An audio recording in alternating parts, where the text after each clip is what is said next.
The amber glow of gaslight flickers across weathered brick walls as two of history's most formidable intellects prepare for an encounter that will shake the very foundations of how we understand human progress.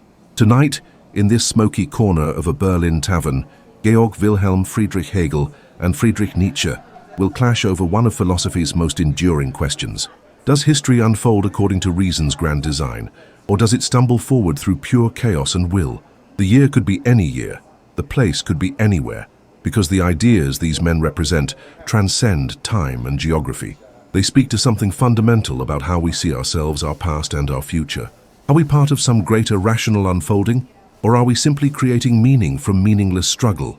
Hegel arrives first, his imposing frame settling into a worn leather chair with the confidence of a man who believes he has mapped the very structure of reality. His eyes, sharp behind wire-rimmed spectacles, scan the room as if cataloguing each detail for future synthesis. At 61, he carries the weight of a system that claims to explain everything, from the smallest human thought to the grandest sweep of civilizations. The tavern door swings open with unusual force, and Friedrich Nietzsche strides in like a storm given human form. At 34, he radiates the dangerous energy of someone who has looked into the abyss and found it staring back. His mustache, already becoming legendary, twitches with barely contained intensity as he spots his evening's opponent. "Herr Professor Hegel," Nietzsche says, sliding into the opposite chair without ceremony. "I trust you have brought your famous dialectic to sharpen against tonight." Hegel chuckles, a sound like distant thunder. "Herr Nietzsche, always the dramatist, I have brought something far more substantial, the weight of history itself and the reason that drives it forward." The tavern keeper, sensing the electricity in the air, discreetly places 2 steins of dark beer between them and retreats to a safe distance. Other patrons instinctively lower their voices as if they sense that something momentous is about to unfold. "Reason driving history forward," Nietzsche repeats, tasting the words like wine gone sour. "Tell me, Professor, when you look at the blood-soaked centuries behind us, the endless wars, the rise and fall of empires, the crushing of the weak by the strong, do you truly see the hand of reason guiding it all?" Hegel leans forward, his voice taking on the measured cadence of a man accustomed to lecture halls. "What you call chaos, I see as necessity working itself out. Every war, every revolution, every seeming setback serves the greater purpose of spirit coming to know itself. History is not a random series of events, my young colleague. It is the autobiography of God." "God?" Nietzsche's laugh cuts through the tavern's murmur like a blade. "There is no God, Professor. There is only will. The will to power that drives all life, all growth, all creation and destruction. Your comfortable notion of rational progress is nothing more than a fairy tale told by those too weak to face the terrible beauty of existence." The philosophical battle lines are drawn. Around them, the tavern continues its nightly rhythm. Workers drowning their sorrows, students debating lesser questions, merchants closing deals over handshakes and alcohol. But at this small table, 2 titans prepare to wrestle with questions that will determine how we understand the very meaning of human existence. Hegel adjusts his spectacles, a gesture that has preceded countless intellectual victories. "You speak of will to power as if it operates in a vacuum, as if human history is merely a series of random power struggles. But consider this, even your concept of will to power presupposes development, growth, progression.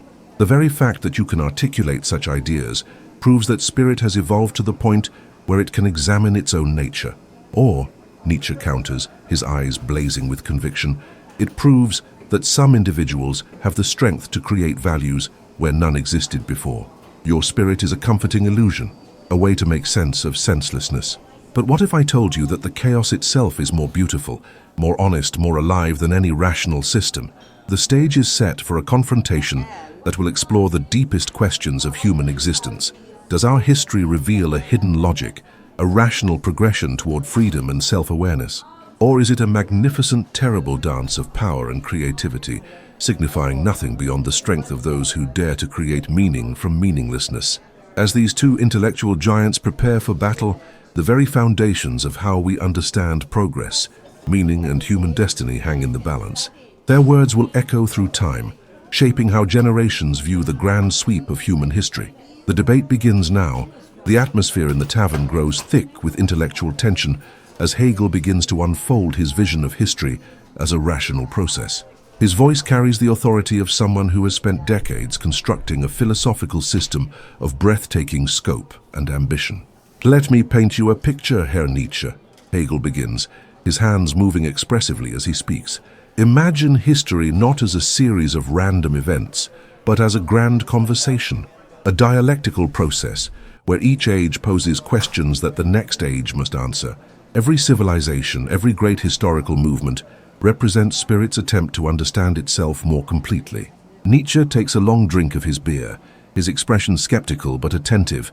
"A conversation, you say? Between whom? Your abstract spirit talking to itself across centuries?" "Not abstract at all," Hegel responds firmly.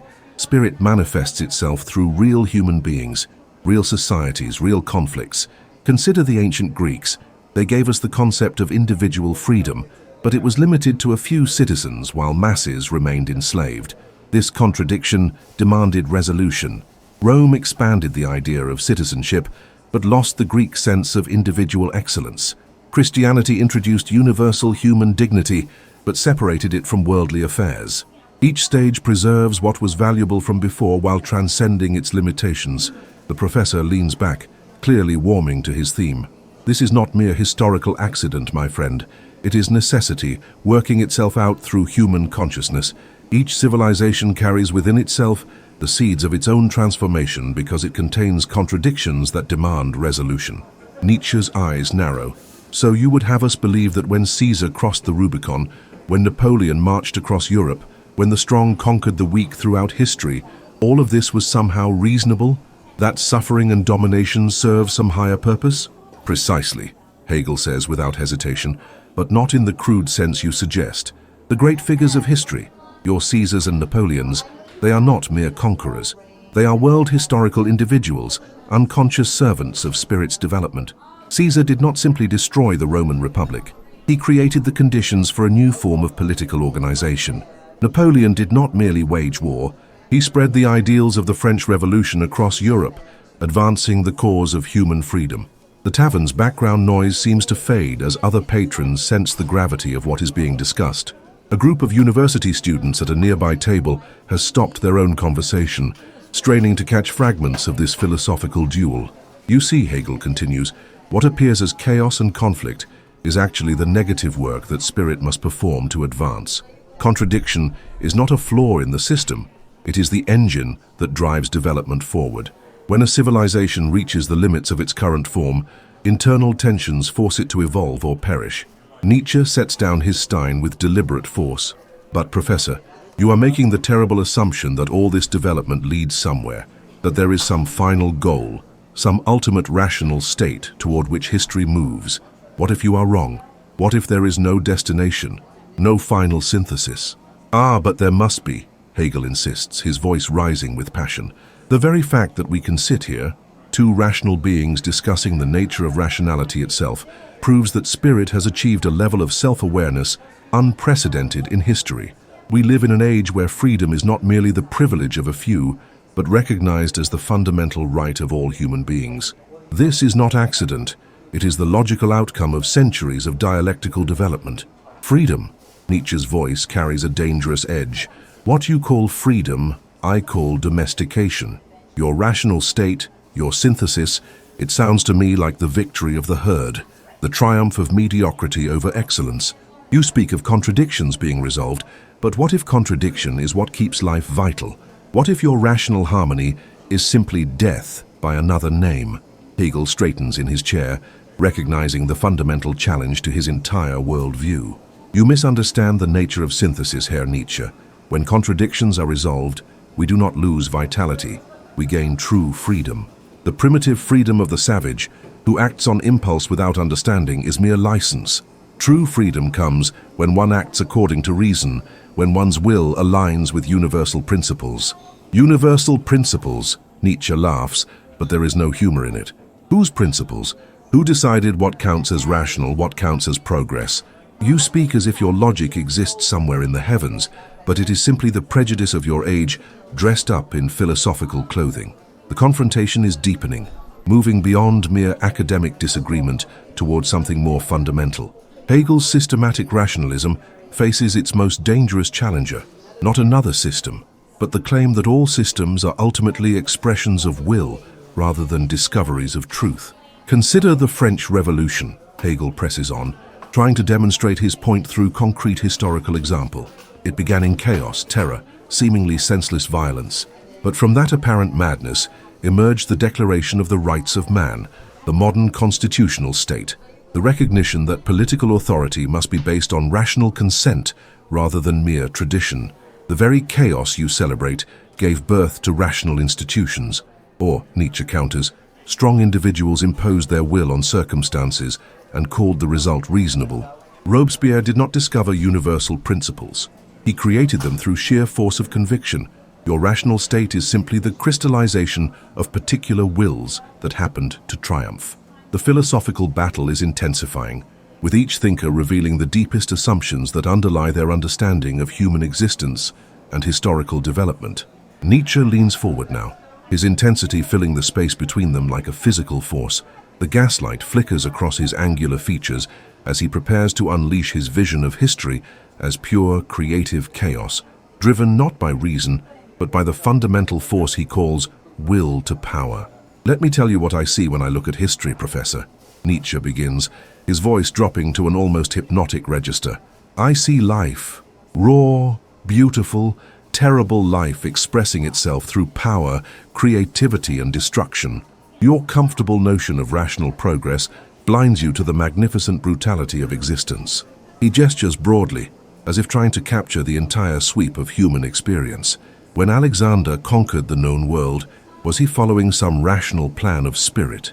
When Michelangelo painted the Sistine Chapel, was he serving universal reason? When Shakespeare wrote Hamlet, was he advancing dialectical development? No. They were expressing their will to power, their drive to create, to dominate, to impose their vision on the world. Hegel's expression remains stern, but attentive. You reduce everything to mere will, but you cannot explain why some expressions of will create lasting value while others fade into obscurity. Why does Shakespeare endure while countless other playwrights are forgotten? Because his work embodies universal truths that speak to human reason across centuries. Universal truths. Nietzsche's voice drips with contempt. Shakespeare endures because he was strong enough to create values that others were too weak to resist. His genius was not in discovering eternal verities, but in forging new ways of seeing, new possibilities for human experience. He was a value creator, not a value discoverer. The young philosopher stands and begins to pace behind his chair, unable to contain his energy. You see, Professor, this is where your system reveals its fundamental weakness. You assume that what survives or triumphs must be rational, must serve some higher purpose. But what if strength itself is the only criterion? What if the strong create the very standards by which we judge strength? That way lies nihilism, Hegel warns. If there are no objective standards, no rational criteria for judgment, then human existence becomes meaningless. Your will to power, taken to its logical conclusion, destroys the possibility of truth, justice, or genuine progress. Nietzsche stops pacing and fixes Hegel with a piercing stare. Meaningless? Only if you insist on finding meaning outside of life itself. But what if meaning is something we create rather than discover? What if the highest human achievement is not to conform to some pre-existing rational order, but to become creators of new values, new possibilities? He sits back down, leaning across the table with conspiratorial intensity. Consider your favorite example, the French Revolution. You see rational progress, the march of freedom. I see the eruption of resentment, the revenge of the weak against the strong, the triumph of slave morality over master morality. Slave morality? Hegel asks, though his tone suggests he anticipates where this is heading. The morality of the herd, Nietzsche explains. For millennia, the strong ruled openly, without shame or justification. They took what they wanted, created what they desired, lived according to their own standards. But gradually, the weak developed a new weapon, morality. They declared the strong evil, the weak good. They made virtue of their weakness and sin of others' strength. The tavern around them seems to hold its breath. Even the students at nearby tables have fallen silent, drawn into this philosophical maelstrom. Christianity perfected this reversal, Nietzsche continues. It made the meek blessed, the powerful cursed. It turned natural hierarchy upside down and called the result divine justice. Your rational state is simply Christianity secularized, the same slave morality dressed in philosophical clothing. Hegel's face reddens slightly. You speak as if morality and reason were merely disguises for weakness, but moral development represents genuine progress in human consciousness. When we recognize the equal dignity of all people, we are not expressing weakness but achieving a higher form of strength, the strength to overcome narrow self-interest. Equal dignity, Nietzsche laughs harshly. There is no equality in nature, Professor. Inequality is the driving force of all development. When you artificially level differences, you do not create justice, you create stagnation. Your rational state would be populated by last men, comfortable mediocrities who have forgotten how to create or strive. And your alternative, Hegel challenges, a return to barbarism. The rule of might makes right?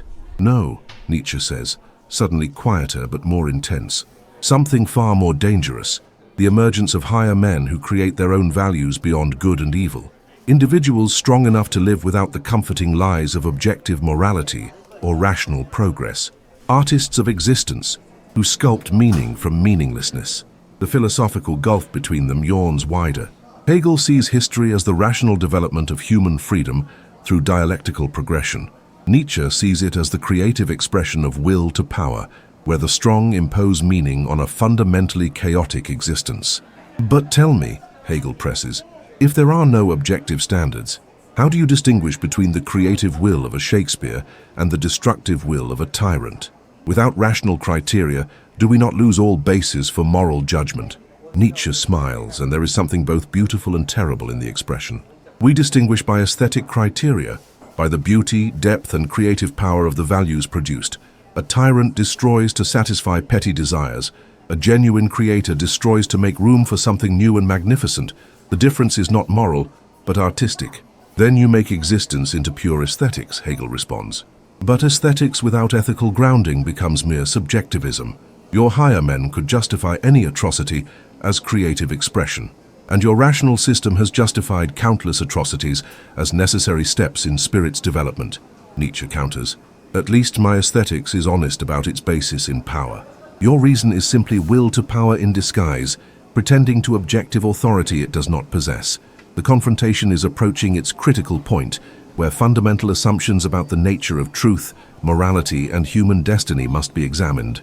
The intensity between the two philosophers has reached a fever pitch, but now their debate shifts to something even more fundamental. Not just what they believe about history, but how they arrive at their beliefs. The question of method cuts to the heart of their philosophical divide. Hegel refills his stein from the pitcher between them, using the pause to gather his thoughts. When he speaks again, his voice carries the weight of systematic conviction. Herr Nietzsche, your passionate rhetoric aside, you have not addressed the fundamental question of method. How do we distinguish truth from mere opinion? How do we separate genuine insight from arbitrary assertion? Through my dialectical method, he continues, I can show how each stage of historical development contains within itself the necessity of its own transformation. This is not mere speculation, but rigorous philosophical science. When I analyze the contradictions within Greek ethical life, I can demonstrate why they necessarily led to Roman legal development. When I examine the tensions in medieval Christianity, I can show why they produced modern secular rationality. Nietzsche's eyes flash with dangerous amusement. Your method, Professor, is simply a more sophisticated way of reading your own prejudices into history. You begin with the assumption that reality is rational, then surprise. You discover rationality everywhere you look. Your dialectic is not a method of discovery, but a machine for producing predetermined conclusions. That is a serious charge, Hegel responds, his academic dignity clearly offended. But you misunderstand the nature of dialectical development. I do not impose rationality on history. I discover the rationality that is already there, working itself out through real human struggles and contradictions. But who taught you to see contradictions in the first place? Nietzsche presses. Who decided that resolution and synthesis represent progress rather than loss? Your entire method presupposes values that you never examine or justify. The young philosopher leans back, clearly enjoying his attack on his opponent's methodological foundations. Let me propose an alternative approach, what I call genealogy. Instead of asking whether ideas are true or false, I ask where they come from. Instead of seeking eternal principles, I trace the historical emergence of our most basic concepts. Genealogy, Hegel asks skeptically, the art of tracing bloodlines, Nietzsche explains. Not biological bloodlines, but conceptual ones. Take your beloved concept of equal human dignity. You treat it as a rational discovery, a triumph of enlightened thought. But trace its genealogy, and you find something quite different. The revenge fantasy of oppressed peoples who could not defeat their masters physically. He becomes more animated, clearly energized by his own argument. Christianity did not discover universal human worth. It invented it as a weapon against the classical world. The slaves and outcasts of Roman society created a new value system that made their weakness into virtue and their master's strength into sin.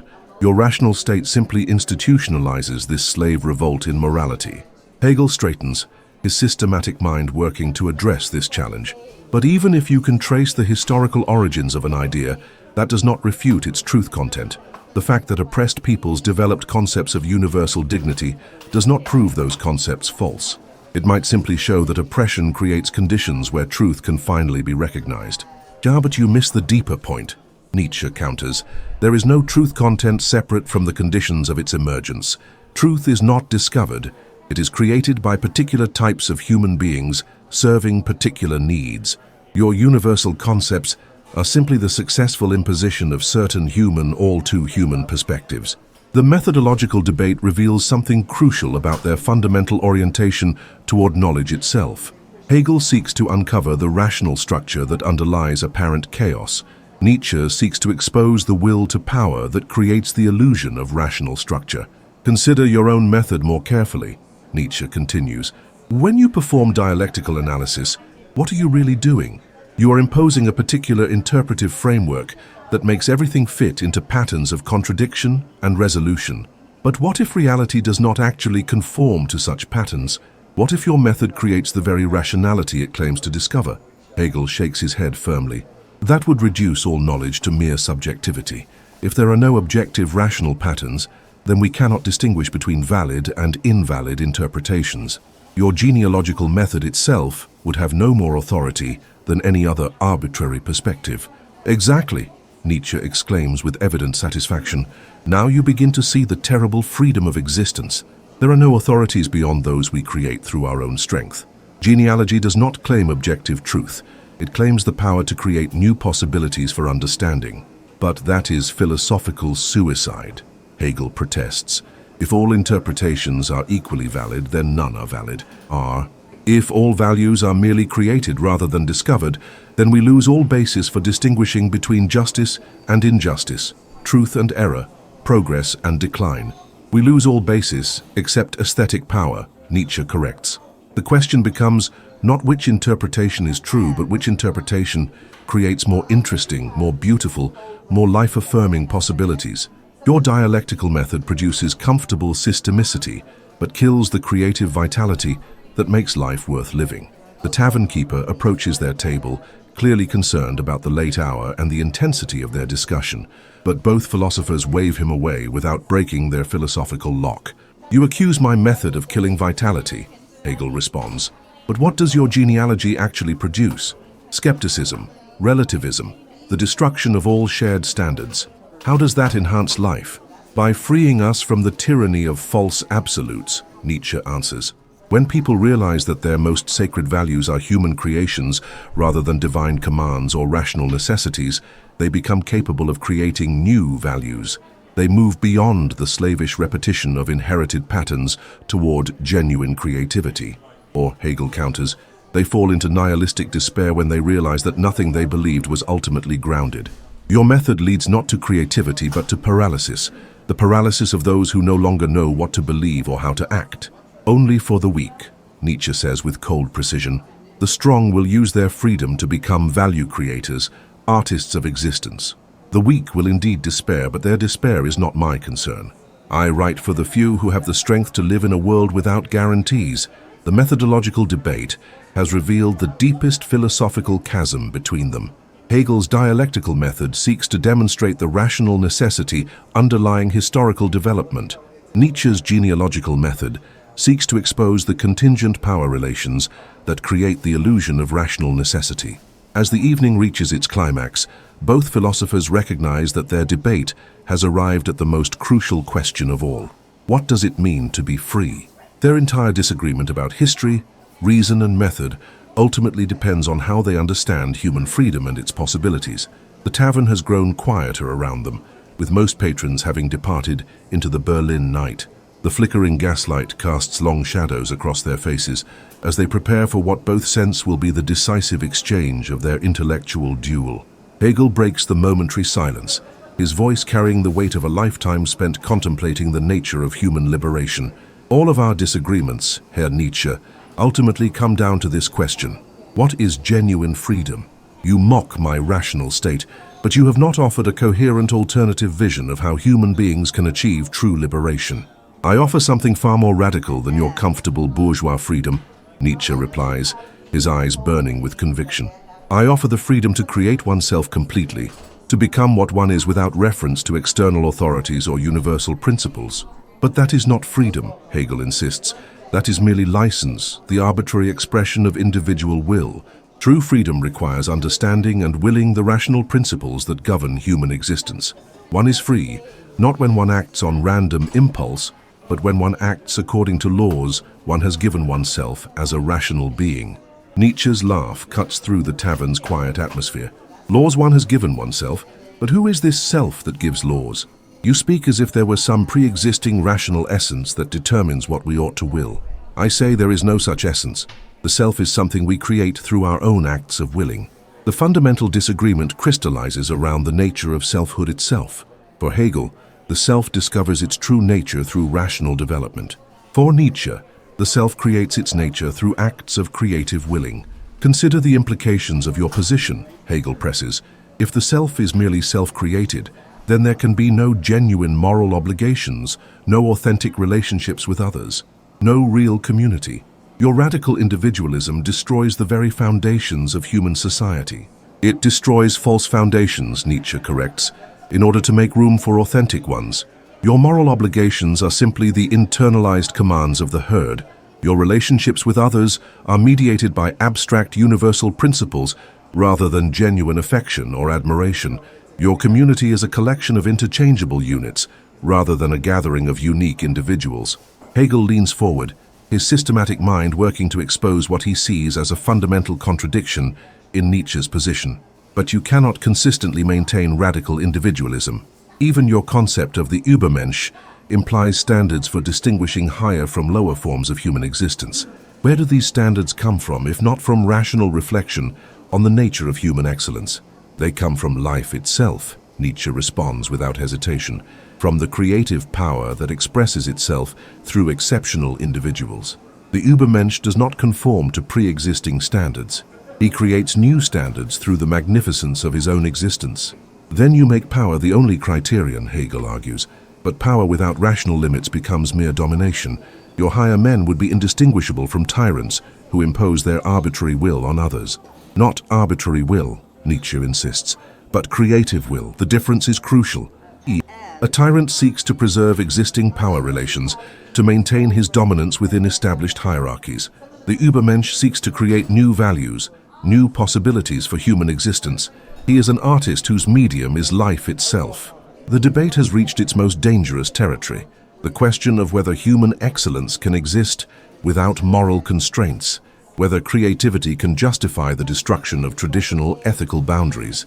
But who judges the difference between creative and merely destructive will, Hegel demands. Without rational criteria, how do we distinguish between genuine creators and self-deluded destroyers? Your aesthetic approach provides no safeguards against the most horrific abuses of power. Nietzsche pauses, seeming to weigh his words carefully. When he speaks again, his voice carries a strange mixture of tenderness and steel. The judgment is made by life itself, by whether the creation enhances or diminishes the possibilities for human flourishing. But this judgment requires aristocratic eyes, the ability to distinguish between authentic greatness and mere pretension. Aristocratic eyes, Hegel repeats skeptically. More subjectivity dressed as objective judgment. You have not escaped the problem of criteria. You have simply relocated it from reason to aesthetic intuition. Perhaps, Nietzsche acknowledges, but aesthetic intuition at least remains honest about its source in particular human excellence rather than claiming universal validity. Your reason pretends to transcend human perspectives while actually expressing the prejudices of a particular historical moment. The The philosophical tension in the room is almost unbearable.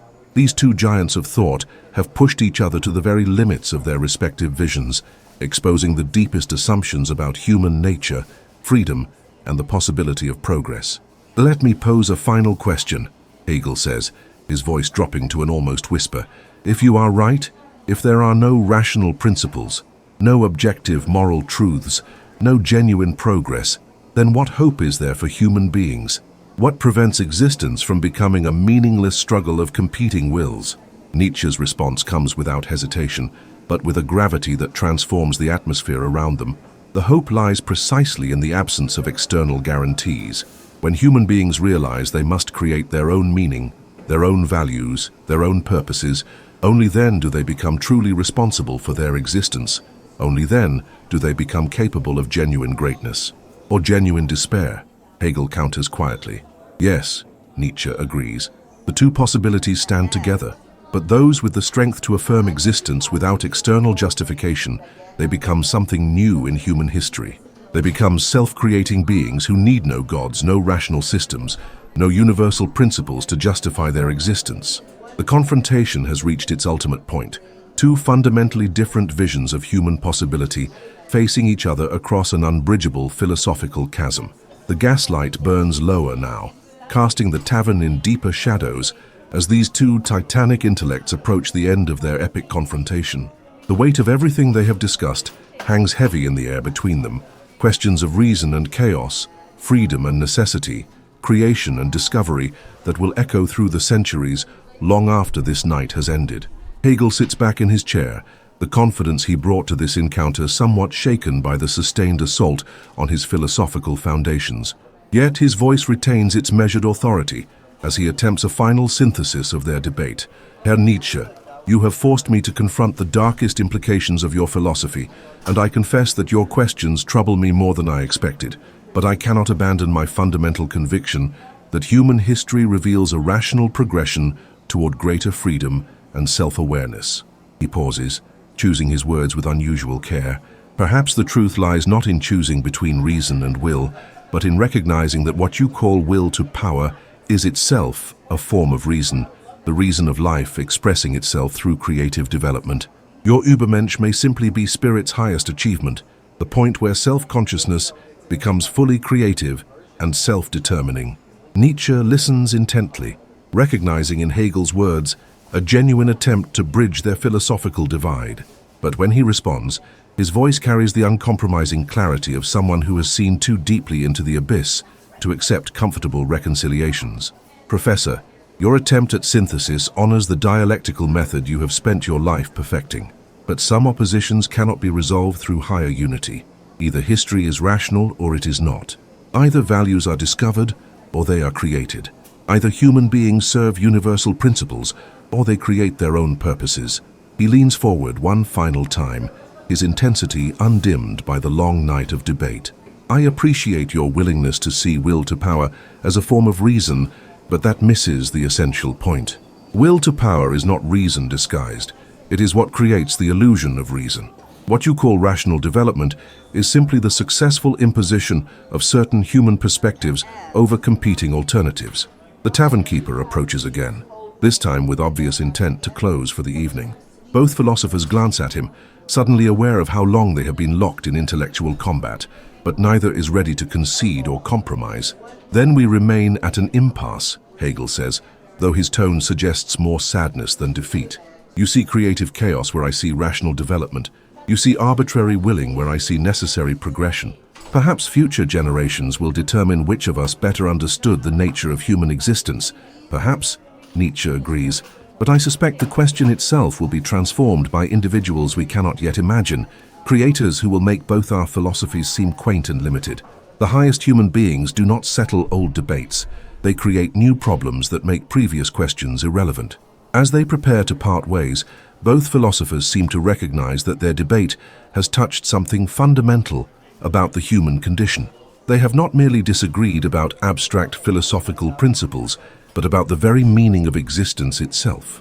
Hegel stands first, extending his hand with the formal courtesy of a different generation.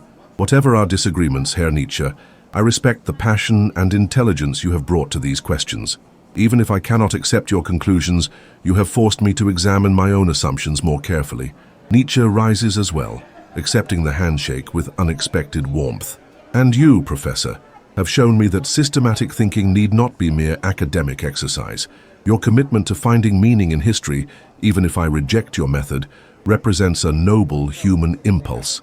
They gather their coats in the growing chill of the tavern, both men aware that they have participated in something rare and precious, a genuine confrontation between fundamentally different ways of understanding human existence. As they prepare to step out into the Berlin night, Hegel offers one final observation. Perhaps the most important thing we have discovered tonight is not which of us is correct, but that these questions matter deeply. Whether history follows reason or chaos, whether values are discovered or created, these are not mere academic puzzles, but urgent human concerns. Yes, Nietzsche agrees, pausing at the threshold. And perhaps the fact that we can ask these questions, that we can envision alternative possibilities for human existence, is itself the most remarkable thing of all. Whether we call it reason developing or will creating, something in human beings reaches beyond mere survival toward meaning, beauty, and truth. They step together into the dark street, their breath visible in the cold air. Behind them, the tavern keeper extinguishes the last gaslight, plunging the scene of their intellectual battle into darkness. But the ideas they have wrestled with tonight will continue to illuminate and trouble human consciousness for generations to come.